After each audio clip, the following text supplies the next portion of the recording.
This episode is sponsored by the Cornell S.E. Johnson College of Business. The Cornell Executive MBA Americas program is designed for goal achievers from any industry. The program works by advancing your career without interruption, by providing global perspectives and intimate classroom settings, and by challenging, informing, connecting, and propelling you. Achieve your goals with the Cornell Executive MBA Americas program on the weekend and close to home. Search Cornell EMBA Americas in my city today. Welcome to the Ellevate podcast, conversations with women changing the face of business. And now your hosts, Maricella Herrera and Megan Oliver.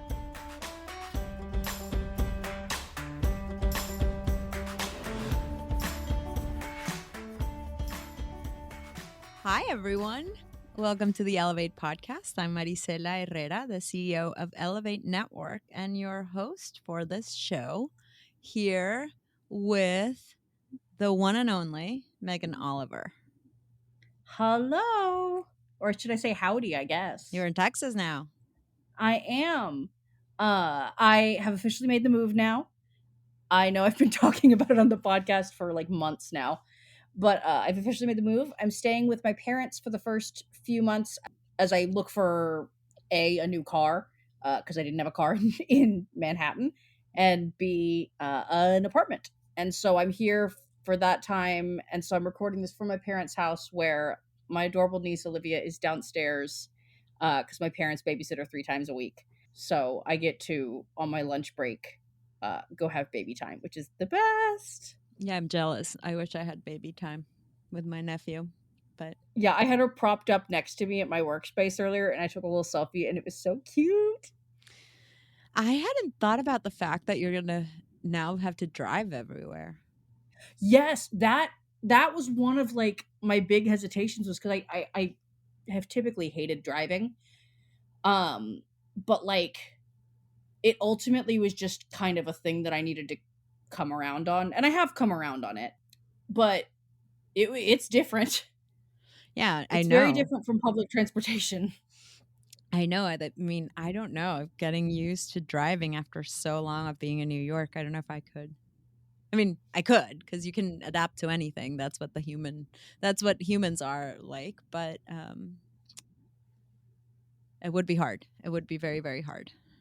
Yeah, I got a little bit of practice in when I was here last time I was visiting. I intentionally got a little bit of practice, and I don't have like a lot of it. Like, I wouldn't want to drive through Dallas just yet. Like, I wouldn't want to drive through the city, but I feel comfortable enough to drive through the suburb because we live in the suburbs, and so I'm okay there. It is kind of weird. It does come back like riding a bicycle, which I really didn't think it would. I thought I'd be terrified, because the one and only time I've done any driving in the last like 5 years was picking up a rental car for my parents, which I drove it about 50 feet because I just had to drive it from the place where you pick it up to the garage, and I was terrified the whole time. But I think that was because it's a rental car and they will make you pay for every single dent or scratch, and I was so paranoid.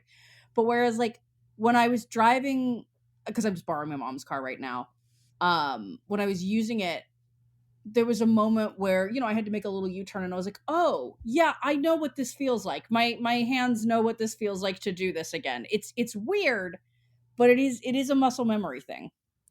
Yeah, it's funny when you say, it's like riding a bike. I always hear that phrase, that it comes back like riding a bike. But since I don't know how to ride a bike, it means nothing to me. As somebody who has only ridden a bike like one time in the last 5 years as well, I actually found driving easier to do again than riding a bike, because I rode a city bike with my mom. Like, my mom and I rode city bikes while I was in New York at one point, and I was wobbly at first. Like, I was like, this is weird. It doesn't help that city bikes are heavier than like your average bike, but like I was wobbly, and I was like, I don't know about this. Whereas like the car came back a lot more naturally. Okay. I don't know if it's because modern cars are more built to be intuitive. Well, I don't know, but I think it's going to be something you're going to have to get used to. Yeah. And good for you. Yeah. Like, It's a I know lot. you will. Like, it's one of those things you will just get used to and be on there, and it just makes me think how we get used to just about everything. Yeah. It does offer a certain sense of, I will say, there's a certain sense of freedom to it, Yes. in that if I can go any, like, back when I lived in Manhattan, I could go anywhere in the city. I could go to any of the boroughs, no problem. Some of the outer boroughs, like some of Queens and the Bronx are kind of harder to get to parts of it because it's really only buses and it's Mhm. not as many trains. But like Manhattan and Brooklyn are so, it's, you can just take a train and get anywhere. Yeah. But if you wanted to leave the city, it was an ordeal. Like you had to rent a car, or you had to know somebody who had a car, or if you wanted to move your furniture somewhere, like you were moving, there's no option of just, oh, I have a pickup truck, we can move most of it there and then just get somebody to do like the major stuff. It's like, no, you're getting a moving truck for everything. Right. Yeah, but there's a certain amount of freedom of being like, oh, I could, if I wanted to, just drive 5 hours to Austin. I could drive to Colorado if I wanted to. I could just there's a certain sense of freedom in it that is, that you don't really appreciate until you've not had a car for a long time. I think that that's very much why cars went into, um, scarcity mode, basically, during Yeah. COVID, particularly here in New York. Everyone wanted that freedom. Uh, Yeah. all the people who don't have it because we're slaves to public transportation, everyone Yeah. wanted And I that. and I love public transportation. Like if this country would invest in more like state to state major interstate public transportation, I would be in heaven. But that is not something that we have decided to do. No. So until then, we're pretty much, car it's a car reliant world we live in. Yeah, that's true. That's very true. Well, since you've been moving, I'm guessing you haven't been up to much more than moving. But Not much. I will say that I have gotten a little bit of a chance to read. Like I'm reading The Dutch House by Anne Patchett, which I had been meaning to read for a while, which has been good so far. But like I haven't had time to read mhm. in the lead up to it. And so now that I'm like settled in, I'm like, "Oh, I have time to read a little bit before bed. I have time to watch this video that I've been meaning to watch." So that's been really nice. That's good. It's good to get back into that habit. I always read before bed. Like that's my non-negotiable. However, I've been reading really slowly because I've been in a permanent state of tiredness for the past couple of weeks. Um, haven't really talked about it on the podcast, I don't think, but I was going through a cycle of egg freezing. I have Mhm. lots of opinions to share about it. If anyone wants to hear them, I would be happy to share them.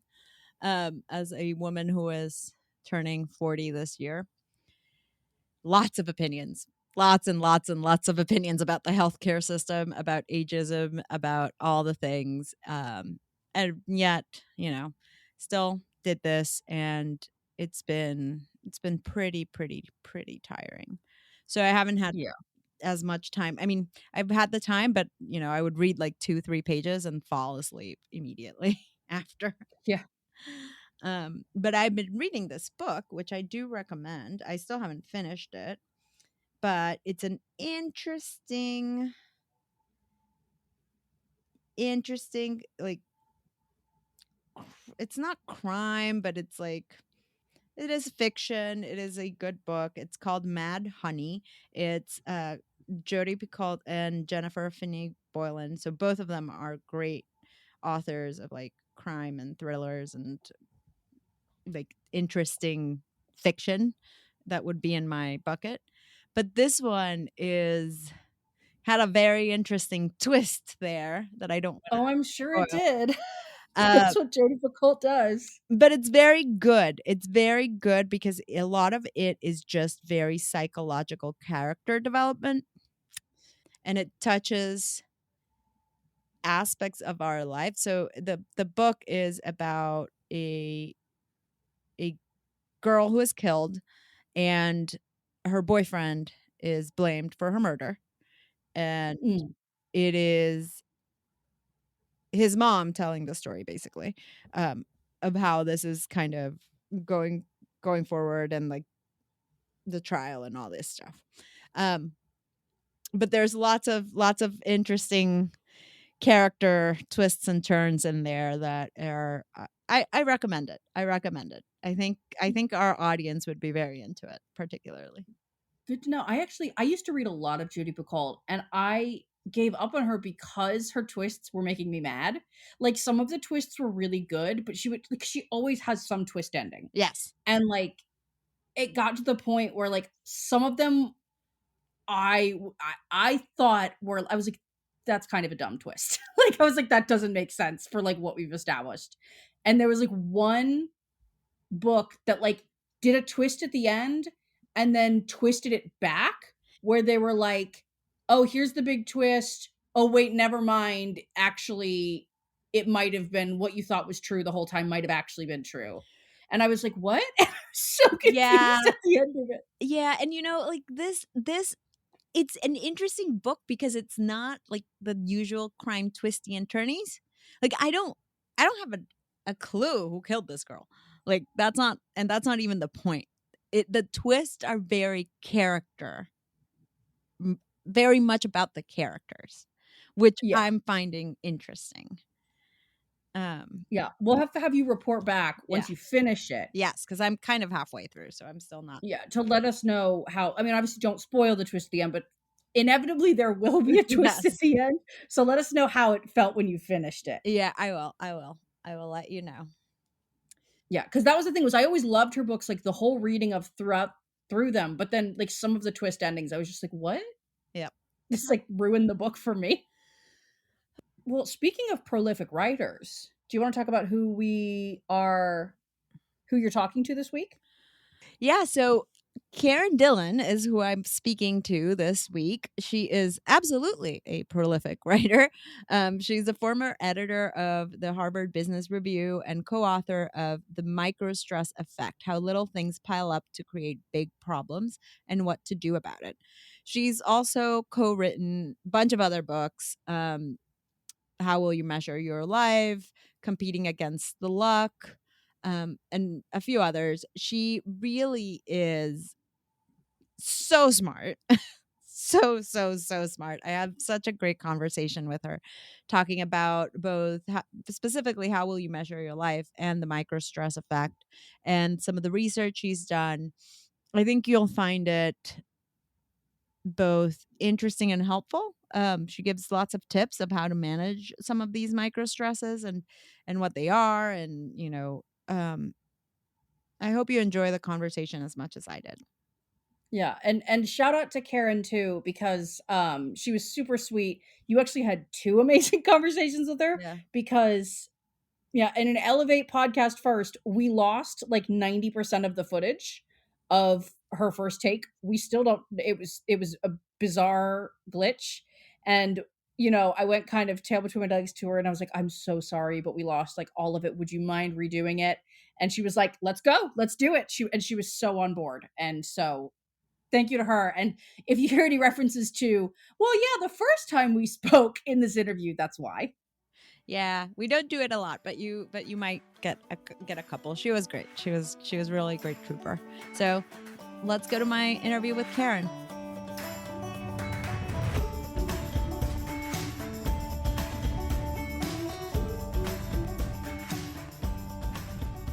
Hey everyone. I'm here today with Karen Dillon. Karen, how are you? I'm great, thanks. How are you? I'm doing well. I'm doing well. I just got back from vacation, so it's a weird Monday for me. We're taping on a Monday. I think that's a great way to be, actually. So you're still basking in the glow of your vacation. I am, except also looking at my email and thinking, "Oh my," which I think is very relevant for the conversation we're about to have. It is. It is indeed. Well, Karen, as you probably know by now from our podcast, I like to start with the big question because I do think it's very nice for our listeners to hear. your background from your perspective and what got you to what you're doing today. So, can you share a little bit about that? Sure. So I was, I guess, maybe the earliest thing to mention that's notable as I was an English major at Cornell University and a little bit panicked about what career I could have from that. And a little bit on a whim, I applied to journalism school and I was accepted to and went to Northwestern's Medill School of Journalism. And when I was in journalism school, I realized that was what I really loved. I love to write, I love to talk to people, I love to kind of draw insights from things. So Medill set me on a path of being a business writer and editor and journalist along the way. Ultimately, I became the editor of Harvard Business Review, which was not what I thought I would be doing when I was first thinking of journalism school. I thought I would be doing something like Rolling Stone or something that was really cool. But turns out I actually think business and thinking about leadership and management are, in fact, really cool. Me too. I'm a nerd on those topics. So, what can I say? I'm like an avid reader of the HBR. Well, I'm glad. So tell us a little bit about what you're doing now, because you're doing some research. Have written some books. What is that area that you're really interested in? So I left Harvard Business Review over 10 years ago to start working on both some personal self-discovery and on projects and books that I was really interested in. And one of the books that I worked on, the first book I worked on was with Clayton Christensen, who was a business school professor at Harvard Business School, called How Will You Measure Your Life? And that was really about how to make sure you're making decisions and choices in your own life that are going to lead you to a life of happiness. And the book I just finished working on with Rob Cross, who's a professor at Babson College, in my mind is kind of a bookend to that. It's sort of helping you figure out, you may know where you want to go in your life, but heck, I'm so busy. How am I going to get there? How am I going to get through the day? Never mind to a fabulous destination of wanting my life to be what I want it to be.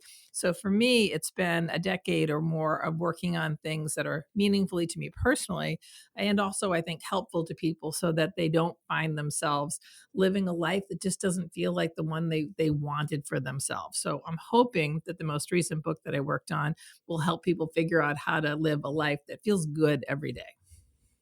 Yeah, and that book is the Microstress Effect, which we're going to go into that, because to me the concept of microstress, which I've learned from you, is extremely interesting. But I do want to talk about a little bit about the how will you measure your life, because I think we talk a lot about purpose, we talk a lot about values and finding meaning, and I think the question that's the title of that book is, I don't know, it's very hard hitting.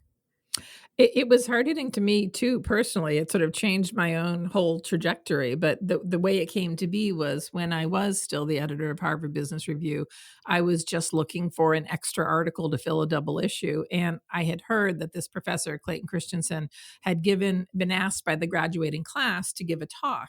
And he had talked about how they could go out into the world not making just good decisions in their career, but making good decisions in their life, with the ultimate question for them to answer not being how much money can I make, how successful can I be, but how will you personally measure your life? And that really resonated with me personally too. So for me, getting to work with Clay, a really great world-class thinker, on something that I thought was so personally meaningful to me and to other people was really powerful. We measure everything in this world. We measure Mm-hmm. calories and steps and how much time we spend on our apps and all kinds of things. But significantly, we don't measure things like the quality and meaning of our life. And only we can answer that question. But that was the question the book was trying to pose to readers: is how will you measure your life? And I hope we've given people some really good food for thought with that book.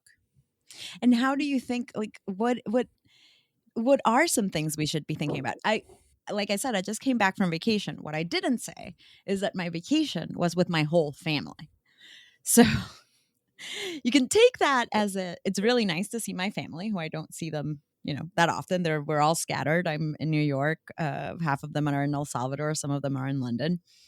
But also, it's the thoughts of like getting together for Thanksgiving dinner. It's so much, and And the idea of like what success means and all of these things, particularly for me, I know because I have one brother and he's extremely successful in a very different way that I am. And we see our lives very differently. But it makes you doubt when you're surrounded by that. It makes you think, oh, am I making the right choices? Well, let me break that into two parts because the first part, I'm just going to remind you in a great way that you will never regret the time and energy you invest in the relationships in your life. We get busy, we get so focused on career and goals and the giant to-do list that we let those things go by the wayside a little bit, because I used to always do this, think my family will understand. They want me to be Mm-hmm. successful, so it becomes a lower priority. But what we know from lots of research, including the largest longitudinal study of Harvard graduates, actually, it's called the Happiness Project, but is that Mm-hmm. the real key to long-term happiness at the end of people's lives is not dollars earned, success that you can record.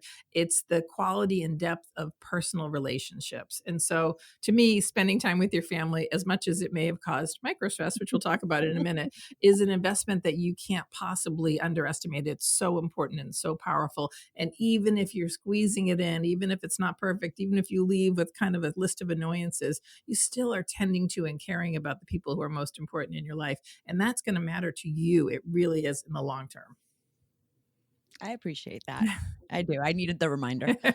But the second part of that is yes, all of us have a limited amount of energy and time and focus, right, in any given day. And if you are devoting your energy and time and focus to the things that actually matter most to you, that are most intrinsically rewarding for you, that make you feel energized, that's a great investment of your time. If you find yourself in any given day, week, month, investing your time and energy and resources, what you have to give, in things that don't feel fulfilling to you, then I think you have a problem. You're investing your resource allocation in the wrong way. So I can't judge how your investment of your Mhm. time and your energy and your resources were with your family, but if you're not feeling more energized than not, you maybe take a little bit less time or figure out different ways to connect with your family, because that can be a toll too on your own energy and resources. Yeah, and I do feel more energized. Don't get me wrong. I love them and I feel great and it was nice. I think it's when you think, and this is why the title of how will you measure your life and coming into it and thinking of this, it's when, you see the difference on what is important to you versus others. Sometimes you can't help but compare. It's true, but I can tell you this from the book and from our research and from Clay's theories. Clay Christensen, was his hallmark was that he believed in business theories. What causes what to happen, and what do we know about causal mechanisms? Is that the things that motivate you, if they are not what we call intrinsic motivators, if they're not Mhm. things that help you grow and stretch, and you believe in the mission, and it's something that's important to you personally, the thing, if it doesn't have those things, if it's superficial, if it's the title in a job or working for a company that sounds cool, those things will feel, the superficial things, we call them intrinsic values versus external motivators. If they're not the things that are the true intrinsic values for you, the intrinsic motivators, over time they'll stop holding the allure and appeal to you. You'll always be chasing something that you're never really going to be able to catch with those things, because it's never really truly motivating you. So as much as you may, in that vacuum, being away with your family and seeing how everyone else is doing in the world, it's only ever going to come from within you. And so comparing yourself to somebody else is not important. Comparing yourself to yourself, how will I measure my life, is what you really have to decide. And that's the difference between what's going to really motivate you in the long run and what's not. I love that. And okay, let's stop. I'm going to stop with my family and I'm not going to do this as a therapy session. So sorry about that. I do want to go into microstress. Can you talk a little bit about what that is? What are microstresses? Sure. So I'm going to tell you where this came from first, because I think it might be relevant. Mhm. So the word microstress and this idea came from research that I was working on with Rob Cross, professor at Babson, on high performers. The original research was really to look at the practices and how high performers are able to connect and be more efficient with their time and get so much more done than the rest of us.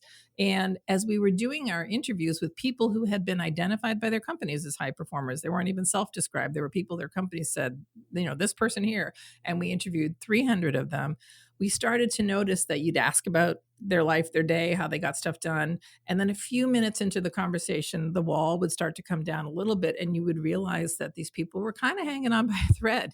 They were feeling overwhelmed by all of what they had to do in life, but they didn't quite know how to put into words, and they didn't quite have the language for it.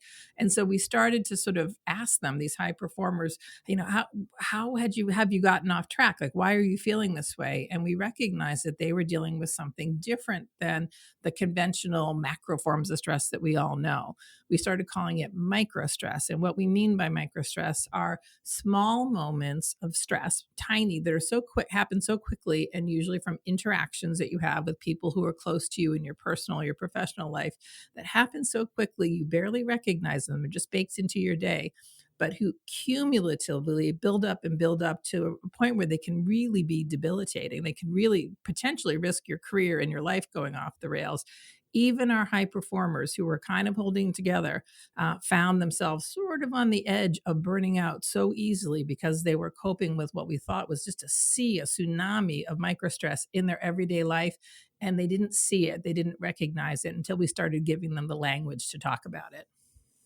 Can you give some examples? Sure. We put our microstresses into several categories. I'll tell you the categories and I'll give you some examples. Mhm. The three categories are microstresses that drain our capacity to get things done. This is sort of the most easy to recognize form of microstress. It's your to-do list. It's the sticky notes you have all over your computer. It's your calendar, things that just eat into your day because you're dealing with a request or something happens. A great example of this is you and a colleague find that you're slightly misaligned on the goals of a project, and suddenly there's new time needed to go back and fix it or get aligned, or you've done work that's not needed. No one in microstresses is intentionally being a jerk or a bad guy. It's just the craziness and busyness of our life that cause these microstresses to happen to us. That's one simple example. Mhm. Microstresses that deplete our emotional reserves. And this is, again, momentary things that happen briefly, course of a normal day. But one example that I think is really relevant from in my life is you leave for work in the morning and you've just exchanged curt words with your kids or with your spouse and just about nothing over a chore or deadline or something. And you leave and you feel for the rest of the day like, oh, you're not your best self. You're thinking about how you left in the morning. It's nothing terrible. Your marriage isn't falling apart. Your kids aren't running away from home, but you had a kind of exchange that made you feel bad about yourself, and it sticks with you all day. And the third type of microstress is microstresses that challenge your identity. This somehow they just don't make you feel good about yourself. You might be, for example, Mm. on a very high performing sales team, and the sort of tactics are getting aggressive and they don't feel comfortable to you. Or even if you change jobs and you lose the network of people you're used to working with in your old job, that's kind of your support network. And suddenly your identity is challenged in some way because you're in a new context. All of these things happen just in really brief moments and exchanges baked into our days, but they really have, we in our research saw this, they really have lasting effects. They can go on for hours, days, or even longer, not just for you, but sometimes they trigger ripple effects for other people in your life. Just even coming home from having scrambled to chase an email request from your boss at the end of the day where you stayed a little bit longer and you sent off a bunch of emails to other colleagues to try to clarify whatever it is. You come home a little bit late. You don't sit down for the meal with your spouse or your family in the same state of mind that you wanted to be. Your family's now got the ripple effects of that little micro stress Mhm. of an email request that came in late. So many of these things happen to us in the course of our normal day.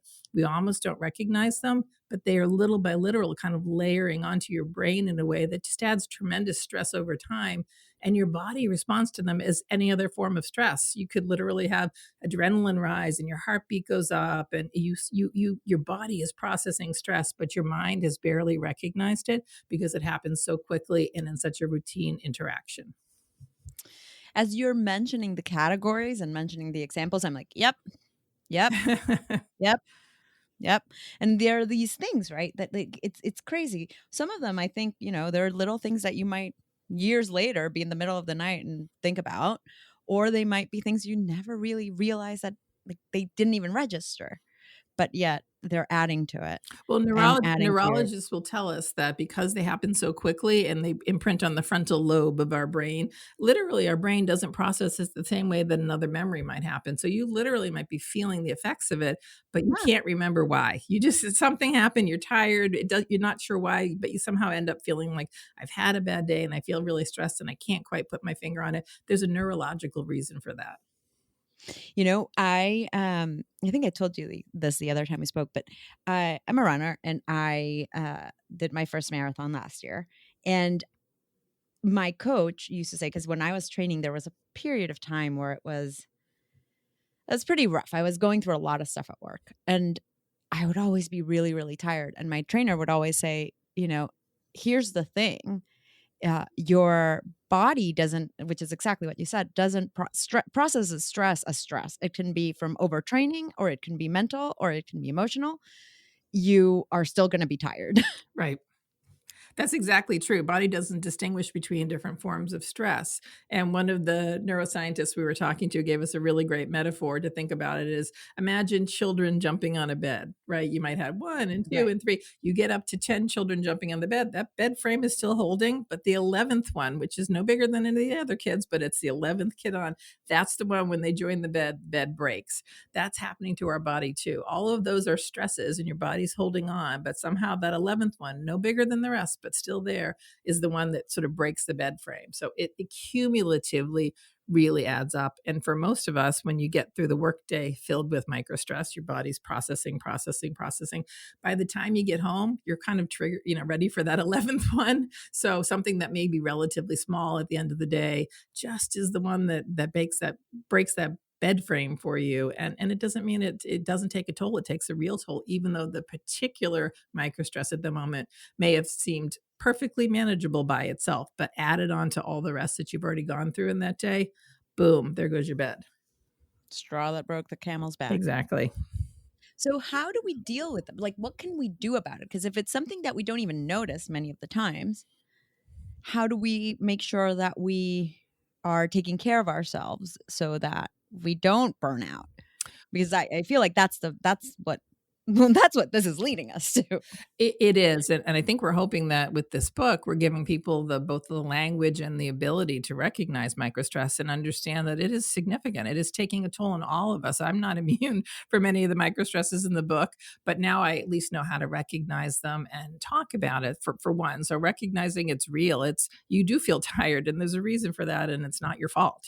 That's just how we're getting through our very hectic 24/7 days of being connected to other people. So that's one, is recognizing it's Which real. which by the way feels like I don't know, for me at least, hearing this, it feels like almost giving myself permission of being like, "Oh, it's not me." Like, it's me, but it's not me. I think you totally should give yourself permission for that because no, what's different about microstress from conventional forms of stress is conventional forms of stress are either often really big life events that everybody has empathy for, a death in the family, job Mhm. loss, health issue. We know how to talk about that. People understand how to support you in that. Microstress is not necessarily caused by a major life event. It's everyday life, but it's also not caused by a toxic person. It's not a really horrible person in your life who's causing you stress. They're often the people you're closest to. And it's just because of how you need to interact with them in a busy life, in a busy day, in a collaborative work environment. So it really isn't your fault. But that doesn't Yeah. mean you can't make it better once you recognize it. So one of the things we point out in the book is that a lot of conventional wisdom about dealing with stress involves things about steeling yourselves to deal with more, meditation and mindfulness and Mhm. exercising to kind of get the endorphins and get ready and stronger for dealing with the onslaught of stress in your life. Not that those things aren't important; they're great things. But years and I guess decades worth of social science research tells us that the impact of a negative interaction is 3 to 5 times more powerful than the impact of a positive interaction. So that Wow. that leads us just to point out that adding positives, you might need to add 5 before you can have the same impact of removing a single negative. So if you think of maybe the highest leverage opportunity to sort of reduce some of your microstress, it might be just to remove even just a couple, 2 or 3 from your life because the impact of that will be really significant. So once you can recognize that they're happening, they're real, it's baked into your day, if you can even find two or three different sort of ways to look at microstresses that are systematically happening to you that you can push back on or change the interaction in some way, that can have a really big effect. So like, I don't know, if you're sensing that you are leaving, I don't know, how do you even how do because I here's the thing, all I think about are the things that I'm like, I don't know how to push back on that. Like, I don't know how to do that. Like, I don't know how to remove these when they seem so ingrained. Well, they are, and you have to think about it, and you can't pick them all, right? We can't remove them all, but I'll Right. give you a simple example. You're going right to the things that might be most stressful, right? Talking to your Probably. boss about they're expecting too much of you, or a colleague is expecting too much. I'll start with something simpler. My two daughters are the biggest source of joy in my life. I love being greatly connected to them. We're very close. I love that we text back and forth frequently through the days. Now I'm going to tell you who are the biggest sources of the microstress in my life. My two daughters. They have gotten into the habit over the years, and I have allowed this, where they'll sort of toss off a text to me that will worry me, for the rest of the day, and they will have forgotten about it seconds later. I'll give you a great example. My daughter texted me. She's at college. Texted me on Sunday morning. I sent my medication to the prescription to the wrong address. What can I do? And so I'm now in my head, I don't know what's going on, but she needs medication. Can I help solve the problem for her? And so I spent like my whole morning trying to think about problem solving this for her. I couldn't get back in touch with her. Later in the afternoon, I said, were you able to call and cancel it? And she's like, yeah, I haven't even thought it was gone. It was just, she was sort of in the moment of having that thought. She shared it with me, which I appreciated. But at the same time, that caused me microstress. So that's when my daughters and I just got to a better place. We're sort of jokingly like, cut it out. Just, I'm going to be here for all the really important things, but maybe you can reduce some of the non-thoughtful ways that you communicate with me. That was a really big stress on a typical Sunday. Mhm. So removing it from interactions with people, we've just gotten into some bad habits. But there's a lot in the workplace you can do to make sure you're in alignment with people. You can even do something as simple as never leaving a meeting without spending the final 5 minutes agreeing on who's doing what and when, agreeing on Mhm. the purpose of the project or the purpose of the next step, sending a follow-up email to everybody in the meeting just to make sure you're all on track. I think it's well-intentioned people who just have slightly different perceptions of what they think happened or they're supposed to be doing. That's where we get out of line, and then suddenly you find yourself kind of trying to make up work for a colleague who did something slightly different, or the expectation wasn't clear, or many of us have dealt with bosses who change their expectations of us a little bit Yeah. each time, and suddenly we're sort of finding them to be unpredictable. Do you want this done this way or this way? Am I supposed to have it done by Friday? So sort of asking questions, just being curious and not just saying yes as a default. There's nothing wrong with that, but that might be a way to avoid some of the likely microstress that comes from just being slightly less aligned, or having a boss who doesn't realize the ask that they're making of you because it's just you're a yes person and they like to go to their yes people. It sounds like a lot of it is boundaries and communication.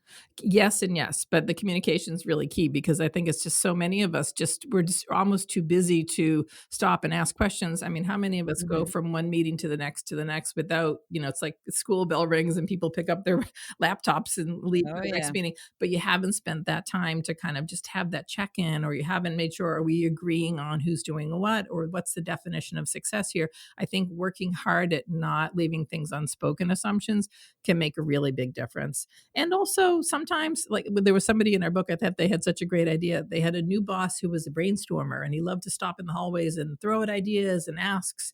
And Oh, finally he god. realized he was chasing everything that the new boss asked of him. And it was taking a really big toll on him and his team, because they would say, he wants the report done this way. We've got to do it by Friday.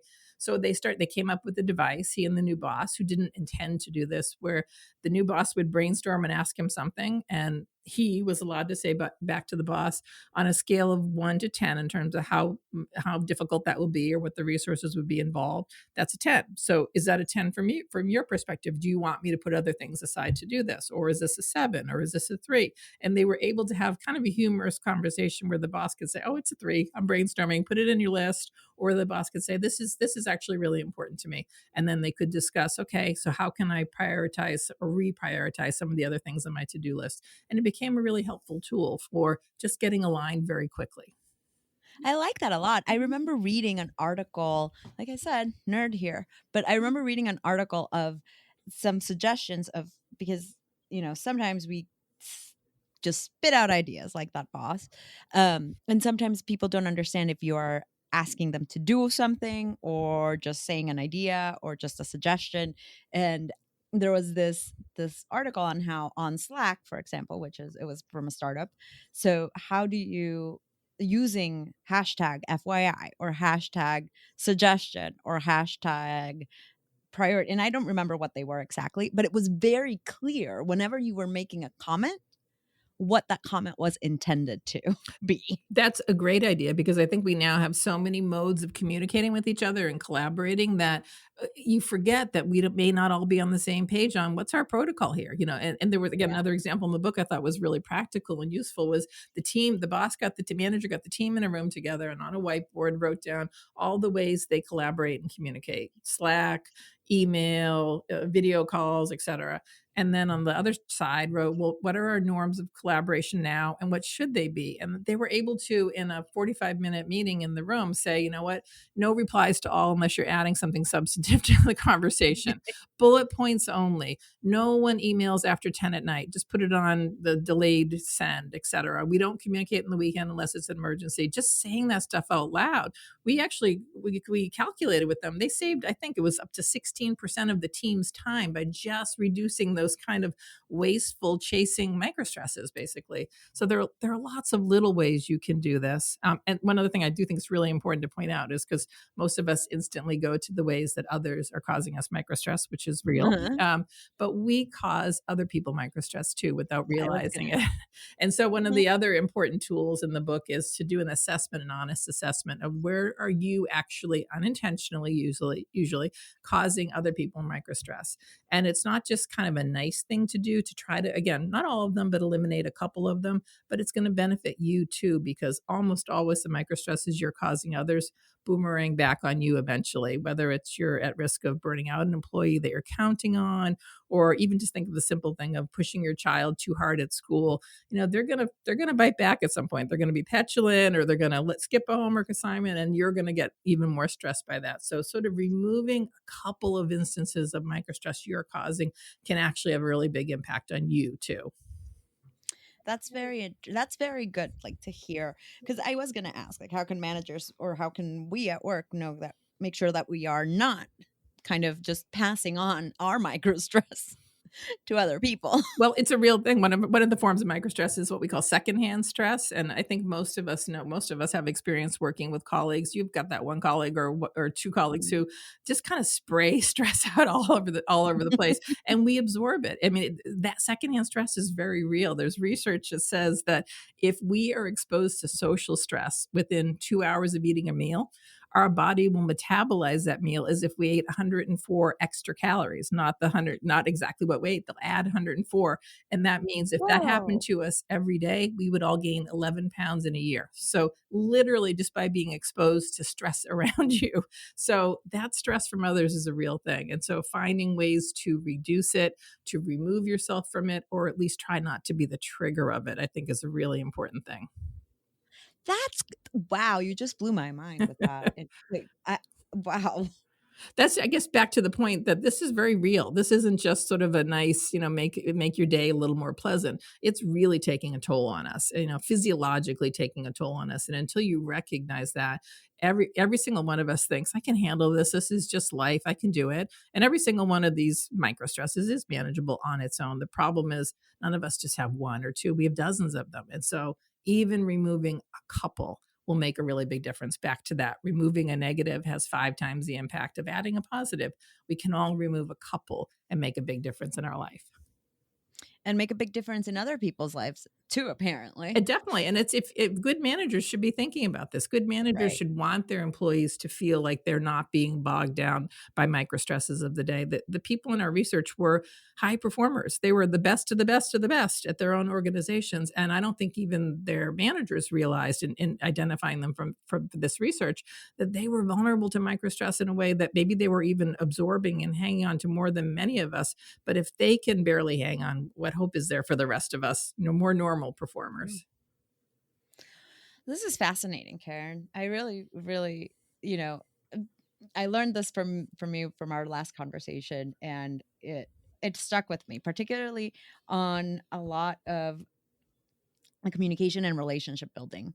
Because it goes back to what you were saying at the beginning, right? Like when we were talking about how you will you measure your life, it's about relationships, and these micro stresses come from those come from relationships in many ways. They do, but the good news is there's a nice bookend to this, which is that in our research, there were a handful of people, we called them the 10 percenters. They were like the top 10% of all the people in our research who were better than the rest of us at handling microstress. And one of the Mm. things that they did that was really powerful for them as sort of an antidote to microstress, they had a lot of it, just like the rest of us, but they actually actively looked to be part of groups and organizations and relationships, to have activities and interest outside of the day to day of their work life in a way that gave them perspective and created authentic personal relationships and just allowed them to kind of feel part of something bigger than just work and life. And that was a very powerful, almost inoculation of the everyday toll of microstresses. And so not only pushing back and trying to not cause some, but actually trying to build what we called in the research a multidimensional life.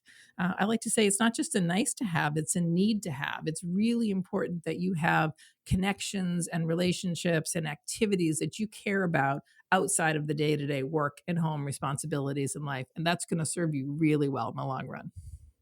And and what you're saying sounds to me, it's more than just activities, but activities and other people. Because at the beginning you said meditation and running or exercise. I immediately go with running with exercise. But for example, I had my first run today after a couple months of being injured, and it felt incredible. I was last few weeks have been rough in my just in my de-stress mode because I don't have my outlet.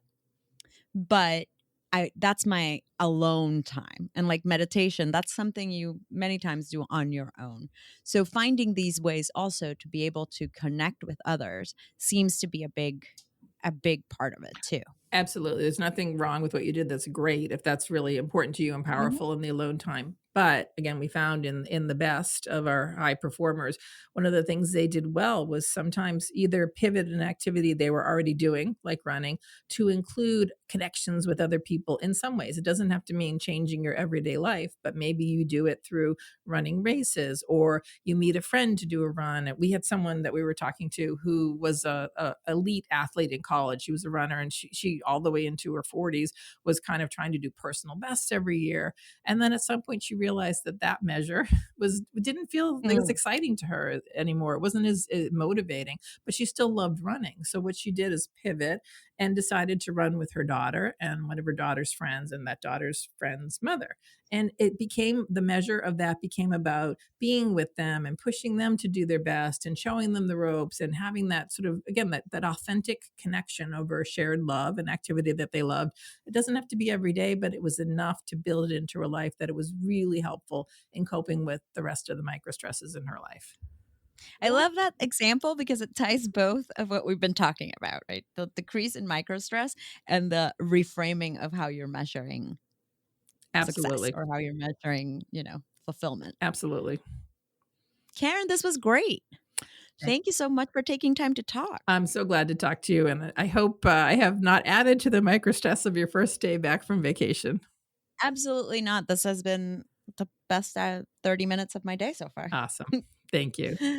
Before we end, we always like to finish this off with a little lightning round.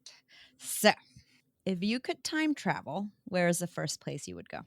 Oh man, there's so I mean, I would that would be my superpower, so I would wanna go everywhere and speak every language and being able to integrate it, but I think I would like to go back to the founding of America, to the revolutionary times. I just love to see people who were brave enough to stand up for that Yeah, and do what they did, average people who banded together in a ragtag tag way to kinda create what has been the foundation of this country. That's I think I'd pick that. that's a good one. Would you rather explore outer space or the bottom of the sea? Oh, man. Oh, man. I think I would choose outer space because I think the mystery is greater, and there's so much that would be fascinating and interesting and change the whole world if we learned about. So I think I'd want to do both. I'm a love of all of these questions. I would want to do both, but I think I would pick outer space if you made me pick one. Yeah, I would too.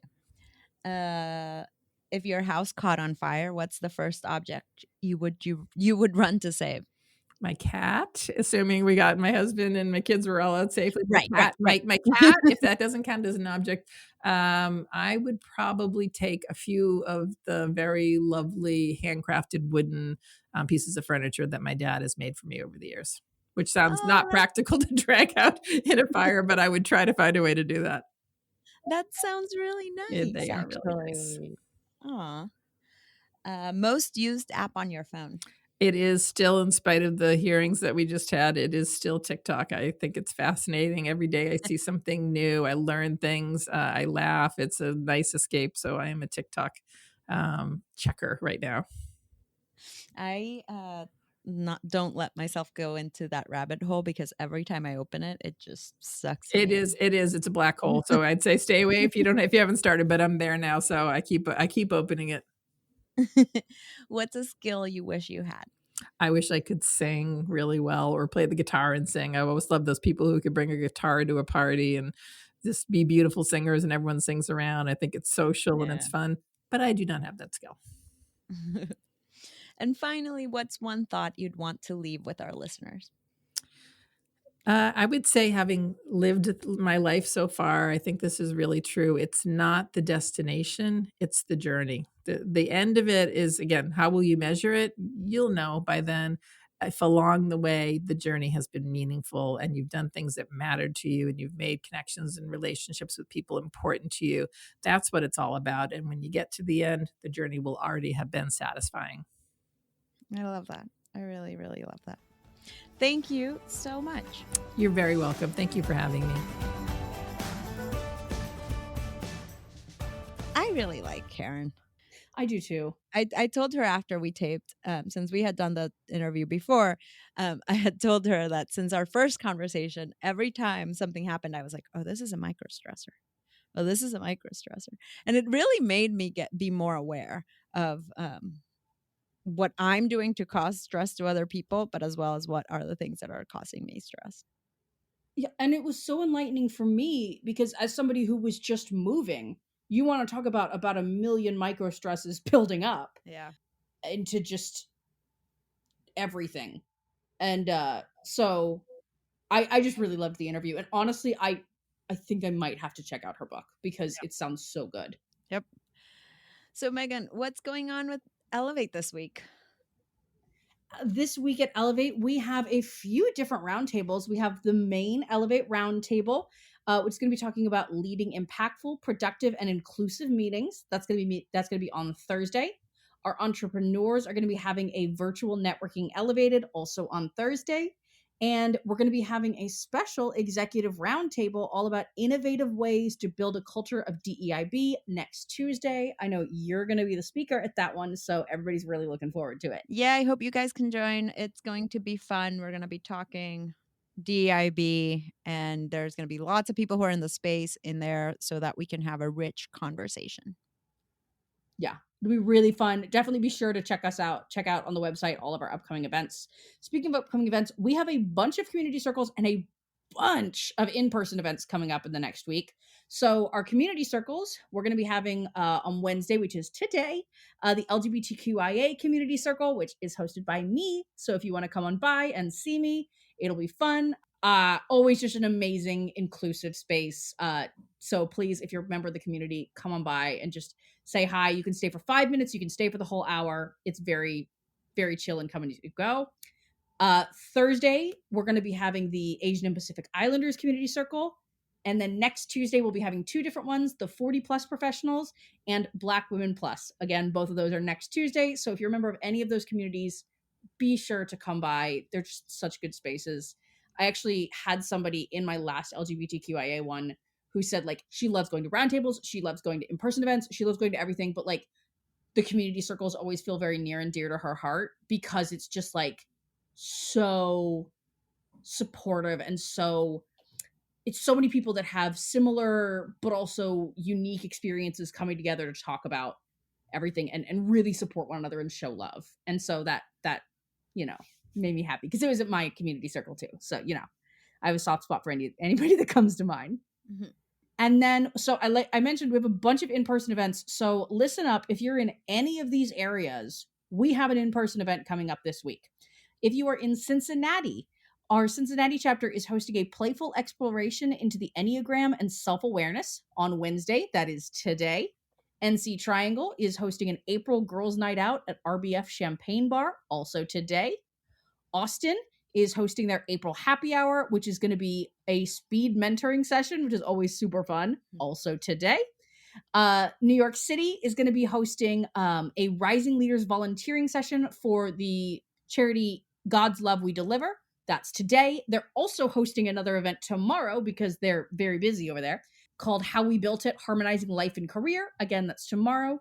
San Diego is going to be hosting a paint and sip night tomorrow.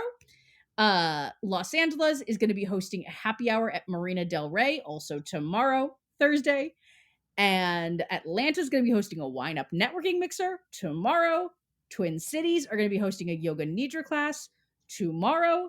And finally, San Francisco is going to be hosting a personal finances post-pandemic talk next Tuesday. Oh my God. So you have everything I from know. yoga to cocktails to personal finance. Y'all, we do it all. We do. And when I was compiling this, I'll like a little behind the scenes, I was like putting all these notes together to make sure I knew all the things. And I was doing that today. I was like, holy cow, we have a lot coming up this week. Yeah, our So chapters yeah. are doing great, great things. So go join them. They're fantastic. You will love it. I can assure you, the people in our community are incredibly special. Yeah. And I've mentioned it before, but if you're in the DFW area, that's where I am now. So previously I've been a New York chapter gal, but now I've switched over to the DFW ones. So you might see me there. We don't have any coming up this week, but there's stuff coming up. You can check them out on the website. And I am still in New York, so if you go to any New York ones, you might see me there. I'm not going to the volunteering one, unfortunately. I can't make it, but I try to make as many as I can. I wish I was in Twin Cities. I want to go to that yoga class. I know. Speaking of people who kick butt. Yeah, who are history makers this week? Oh, I'm so excited. We've got some really good ones this week. When I was doing the research on, I was like, oh, we have some awesome ones in the next 2 weeks. So definitely looking forward to seeing these. First up, Christina Koch became the first woman astronaut assigned to a lunar mission. So exciting. Yes. Ruth Carter became the first Black woman to win 2 Oscars. I thought the Oscars happened a while ago. I know they happened a while ago. I didn't find this out. So like apologies to Ruth Carter.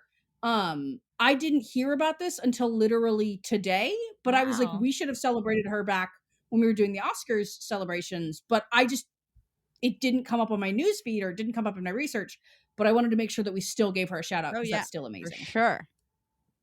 Yes. Ecstasy James became the first woman to own a licensed cannabis shop in New York City. That is so exciting. I know. I thought it was so cool. I shared about it on our social media the other day and it got like a bunch of like love. Like I was like, that's so cool. Love it. Love it so much.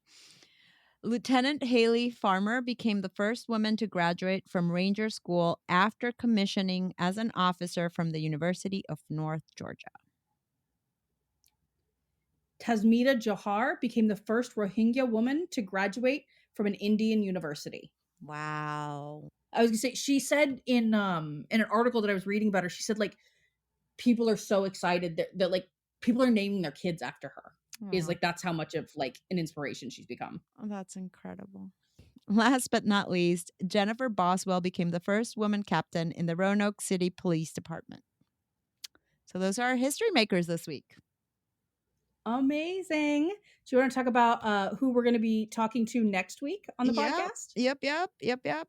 So tune in next week for my conversation with Krish O'Mara Vignaraja. She is really cool. She's the president and CEO of Lutheran Immigration and Refugee Service.